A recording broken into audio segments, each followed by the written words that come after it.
Are you sure you see reality as it truly is? Or do you just see it the way your brain allows you to? Imagine that everything you call the objective picture of the world is just a flat projection of something much more complex. What if some people are able to perceive this hidden structure of the world differently? This is exactly how many people explain what at first glance seems like chaos, absurdity, or even madness in art, science, and nature itself. Paintings that challenge perception, ideas that contradict common sense, and dimensions that are hard to imagine. You don't like Picasso's work? You just aren't capable of understanding him. That's exactly what a resident of the fourth dimension would exclaim upon seeing the slightly crazy paintings of the scandalous Spanish artist, whose full name is Pablo Diego, José Francisco de Paula, Juan Nepomuceno, María de los Remedios, Cipriano de la Santísima, Trinidad, Martir, Patricio, Ruiz San Picasso. A nightmare, isn't it? Just like his paintings in the eyes of most people on Earth. That was the preamble to today's video, in which we'll try to look at the world much more broadly than usual. It's amazing, but even though we live in a 3D space, the inhabitants of Earth can't fully see it, because that would require impossible manipulations. Hey, subscribe. In many works of world art, there have been attempts to push beyond human limitations and try to imagine what it's like to live there in 4, 5, or more dimensions. For example, the famous painting by Salvador Dalí, The Crucifixion, is also called Corpus Hypercubus because Christ, at the artist's whim, is crucified on the net of a tesseract, a 4-dimensional hypercube. Alternative dimensions are also mentioned in the science fiction film Interstellar. Remember when the main character enters the black hole and instead of a singularity finds, well, let's not give away any spoilers in case someone hasn't seen this amazing film yet. But let's get back to Picasso. Many people assume that the artist had a unique gift for seeing the world in an unconventional way. Remember his paintings where parts of the body, facial features, objects, and silhouettes are deliberately mixed together in a grotesque way. But what we see as chaos, a resident of the fourth dimension might perceive differently. Looking at the picturesque cacophony from the outside, he would appreciate the true beauty of the canvas. Therefore, the key phrase when mentioning other dimensions is to look at it from the outside. Imagine that we found ourselves in a 2D world. All objects seem to be in plain sight. There's simply nowhere for them to get lost. But the problem is that the creatures living in this world, this hypothetical 2D world, would have one-dimensional vision. They would only see a strip in the foreground. Our way of perceiving reality works in almost the same way. It's just one step above one-dimensional vision. It's known that humans have binocular vision, which means two-dimensional. And even though we live in a three-dimensional world, we are fundamentally unable to see it that way. More precisely, we only become aware of the third coordinate when the object is in motion. Imagine a static and a rotating cube in your mind. Take the following situation as an example. When looking at a person from behind, you will never see their face until the subject turns around. But if our vision were three-dimensional, then upon entering a room, you would immediately notice a cat hiding under the sofa, a 5,000 ruble bill hidden in the second volume of War and Peace, and the face of the person sitting across from you, even from the back of their head. Congratulations. After this, you have the right to use the meme, "Now I've seen everything."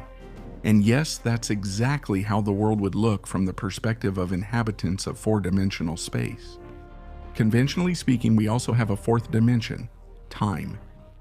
But people take this for granted, having absolutely no way to influence it, to stop it, turn it back, or visit the past or the future. The only thing available to us is the ability to count its seconds. But that's not what this is about right now. For many years, four-dimensional space was considered something mythical, incomprehensible, and frightening, like a centaur or a fire-breathing chimera. But later that continuum was incorporated into Einstein's theory of relativity, as Minkowski space. Despite this, scientists continue to consider it an amusing paradox. What other examples besides the ones mentioned above best help us imagine what a four-dimensional world looks like? Most often, analogies with a cube are used. Follow the logic. Just a dot on a sheet of paper is a zero-dimensional cube. If you connect both dots, you get a line segment, a one-dimensional figure. By copying the same line next to it and joining the vertices, we get a two-dimensional square. Doing the same thing with it, voila! Now we have a three-dimensional cube in front of us, and we can fully grasp its properties only when the figure is in motion. So what would a cube look like in four-dimensional space? To draw a tesseract, you should proceed just like in the previous cases. Place both three-dimensional cubes side by side and connect the vertices of the figures one by one. Did you end up with something awkward? Welcome to four-dimensional reality, although we're just at the beginning. Let's try rotating the tesseract. Don't believe your eyes? Yes, what looks like a deformation from the depths of 4D space in our world appears to be just an ordinary rotation. If someone alive today, let's leave Picasso aside for now, were to gain the ability to act as an inhabitant of the fourth dimension, this superhero would be able to walk through walls as easily as we step over a jump rope. Move in the most unusual direction, create mirror images of human organs, and see through things, literally.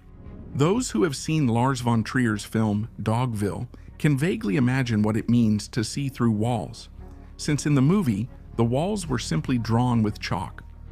But the classic example of spatial thought experiments is undoubtedly Edwin Abbott's novel, Flatland.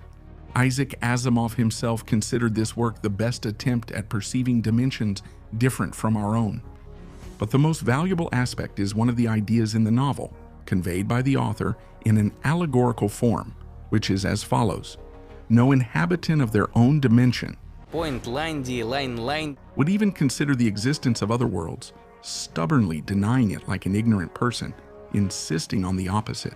Each believed their own dimension to be the pinnacle of creation and the final stage of spatial evolution. Doesn't that remind you of anything? Speaking of science fiction writers, Herbert Wells is probably the best example of a writer who predicted the future. Much earlier than Einstein, in fact 10 years before his famous theory appeared, this literary genius in the novel The Time Machine suggested that our world is nothing other than four-dimensional space-time.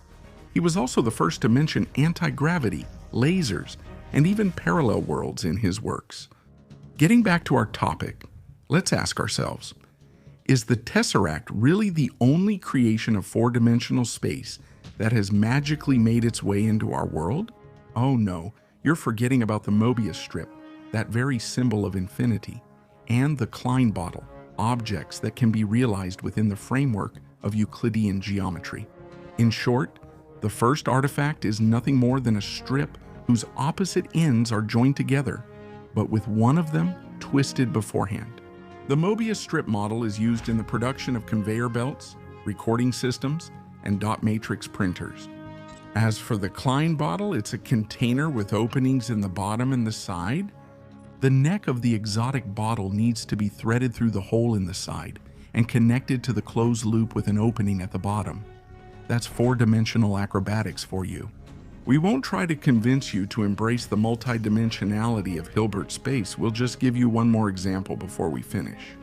It will help you realize the incredible complexity of the universe. Imagine that we are fish swimming in a very shallow pond. Since our eyes are on the sides, we can only move forward and backward, left and right, and suddenly it starts to rain. The fish can't see the raindrops, but they can perceive the ripples caused by them. So, the German physicist Theodor Kaluza suggested that the oscillations of light that we see are actually echoes of real waves that exist in the fifth dimension. Even Albert Einstein was shocked by this bold hypothesis.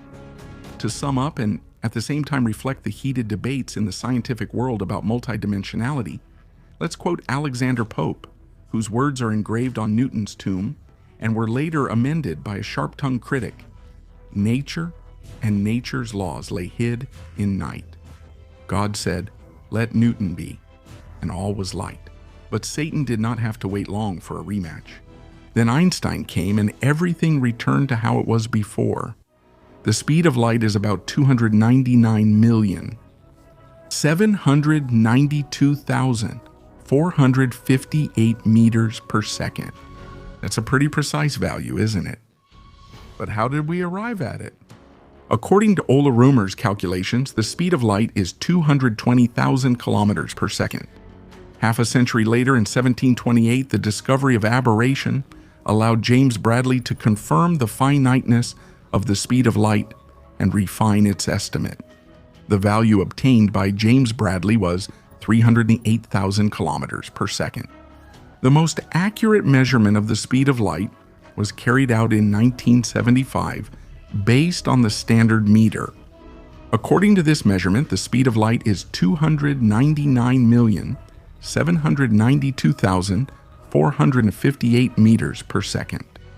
You could say that this is the highest speed in the universe, but can we reach it? In theory, to even get close to this speed, our spacecraft would have to have no mass at all. So, there's a paradox here. In order to accelerate to the speed of light, you must not exist physically. The speed of light may seem enormous, but considering the distances between cosmic objects, it's not that impressive anymore. Moreover, it seems quite modest compared to human ambitions for fast travel from one point of the universe to another. Of course, light can circle the Earth 7.5 times in 1 second, but even light has its limits. When talking to a person who is 1 meter away from you, you see them 3 nanoseconds in the past. Actually, nothing in the universe appears to us in real time, right now. Let's try to start with well-known objects such as the Moon. The natural satellite of our planet is located 380,000 kilometers from its surface. And this means that from Earth, we see the Moon as it was 1.3 seconds ago, the Sun as it was 8 minutes ago, and Mars as it was 14 minutes ago. This means that it takes almost 14 minutes for Mars rovers to make even the simplest movement, since they are controlled directly from Earth. It turns out that the speed of light is the ultimate speed limit, even for radio waves, microwaves, and gamma waves. Let's try to move even farther. The nearest star system is 4.3 light years away from us, and that's the famous Alpha Centauri. There are 3 stars in the system, and the smallest one, Proxima Centauri, is the closest, at 4.2 light years from the Sun. There is a planet orbiting Proxima Centauri that is close to Earth in size. Let's imagine that it is inhabited by intelligent beings who, like humans, are interested in observing space. So the aliens would be able to observe Earth as it was 4 years in the past.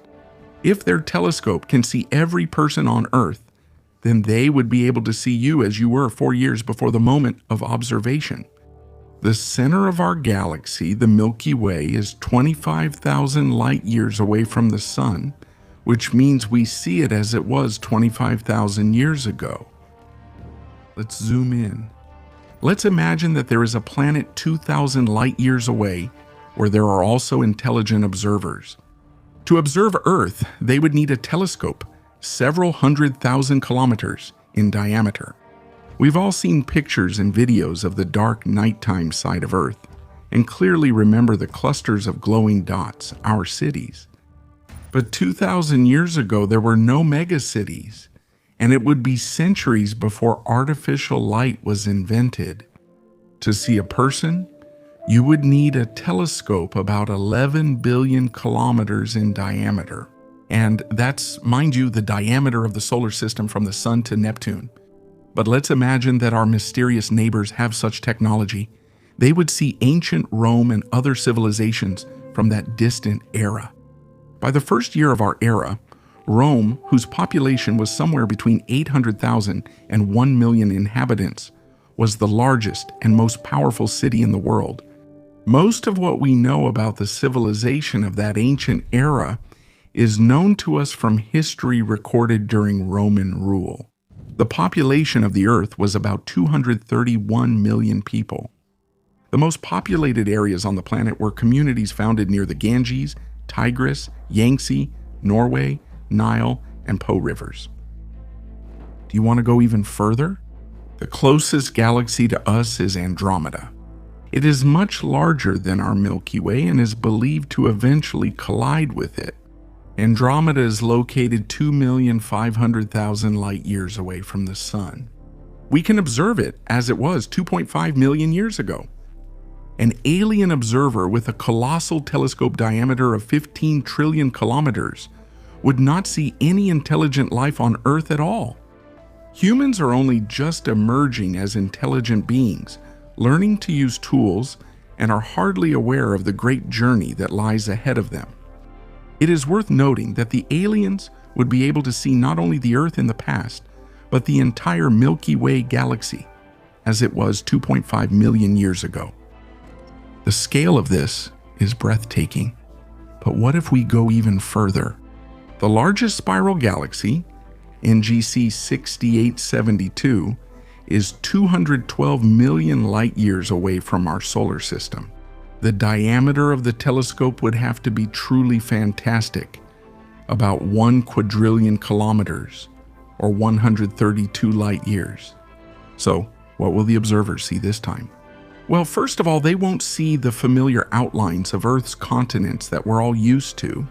Instead of them, there was only one supercontinent, Pangaea, which much later would break apart into Laurasia and Gondwana, separated by the Tethys Ocean. Both supercontinents would later break up into smaller parts, and their collisions would lead to active mountain formation. The result of Africa pressing against Europe would be the Alps, while the collision of India and Asia would create the Himalayas. Secondly, most of the Earth's inhabitants they would be able to see have long been considered extinct. Jurassic period, the light of the forests. Abundant rainfall contributed to the growth of tall, sprawling plants. Странению флоры не только в океане. On the surface, dense, steep forests were mainly represented by true ferns. We are, throughout the entire 19th century, while the centuries of Africa were, throughout the century, the 19th century of Africa. While Africa, during the century, while the centuries of our planet, they will be forced to watch. As you can imagine, this also applies to us if we want to observe them. Voyager 1 will help us grasp the sheer scale of all this. A spacecraft with a golden record attached on board, carrying a message for extraterrestrials. It contains greetings in 55 languages, human voices, classical music and sounds of nature, as well as photographs of people and Earth.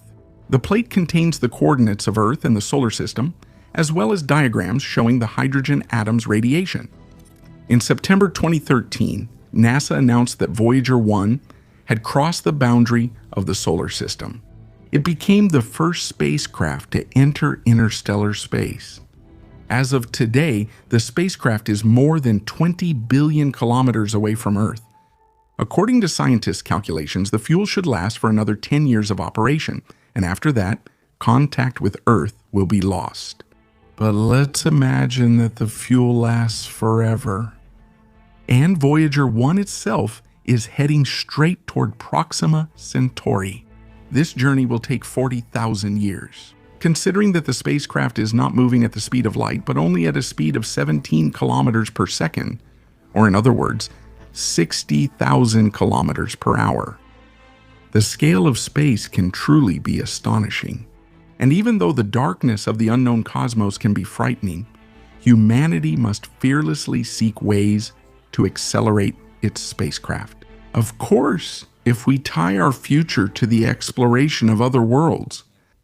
When faced with this cosmic vastness, a person realizes how little he knows about the world around him, how much there is in the world that is unexplored, things that are yet to be discovered. Why do the laws of the universe work the way they do and not some other way? Why does the very fact that we have senses seem like a mockery in the face of the distances possible in space? Naturally, you can live without ever thinking about this. The world becomes understandable and orderly. But as soon as you start thinking about the incredible phenomena happening around us and far beyond the Earth, the familiar walls collapse and we step beyond the ordinary. Вы активны. Are you interested in astronomy? If so, you've probably often come across the classic phrase that accompanies the Fermi paradox. But where is everybody? It refers to the hypothetical inhabitants of alien civilizations who have failed to appear on Earth's horizon for an unforgivably long time. In October 2017, the famous phrase partially lost its relevance. Based on data from the Pan-STARRS automated telescope system located on the summit of the shield volcano Mauna Kea in Hawaii, something disguised as an interstellar asteroid passed through the solar system's neighborhood. But scientists did not immediately give the object a ufological undertone. At first, Oumuamua was considered an ordinary comet, but weeks later it was reclassified as a hyperbolic asteroid. It is worth noting that before this, objects of this class had never been seen through the lenses of Earth-based telescopes. It would seem that the hype around the visitor should have ended there, but unexpectedly the wanderer had a few significant surprises in store for scientists. The first thing that astronomers noticed was the incredibly high speed of Oumuamua.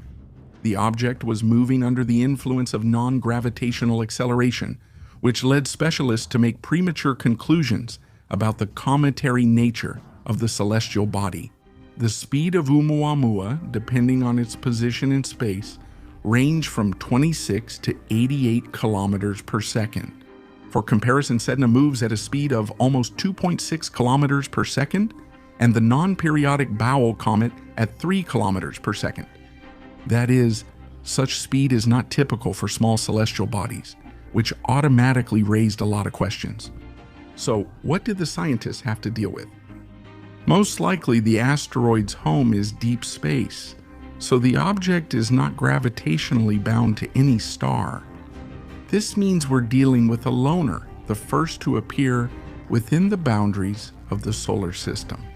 Moreover, given how unique the object was, the data was immediately rechecked using a very large telescope installed on the Chilean mountain Cerro Paranal, and they were fully confirmed, since no cometary coma was detected during observations of the asteroid. It is noteworthy that in the catalog of space objects, Oumuamua was assigned a unique index I. This stands for Interstellar. Thus, the asteroid's second name is 1I-2017 U1. The first, more commonly known name is taken from Hawaiian, referring to the place where the object was discovered. It means messenger from afar. How could it happen that such a small celestial body wanders chaotically through the vastness of the universe without a permanent home? Astrophysicists believe that billions of years ago, Oumuamua was ejected by its parent star. Since then, it has remained lonely and adrift. It is assumed that the catastrophic ejection could have been triggered by one of the stars in the constellation Carina. But is it really that straightforward? Isn't it possible that the mysterious visitor is, for example, a planetary fragment or even a man-made object? To begin with, let's find out what the parameters of this strange visitor are.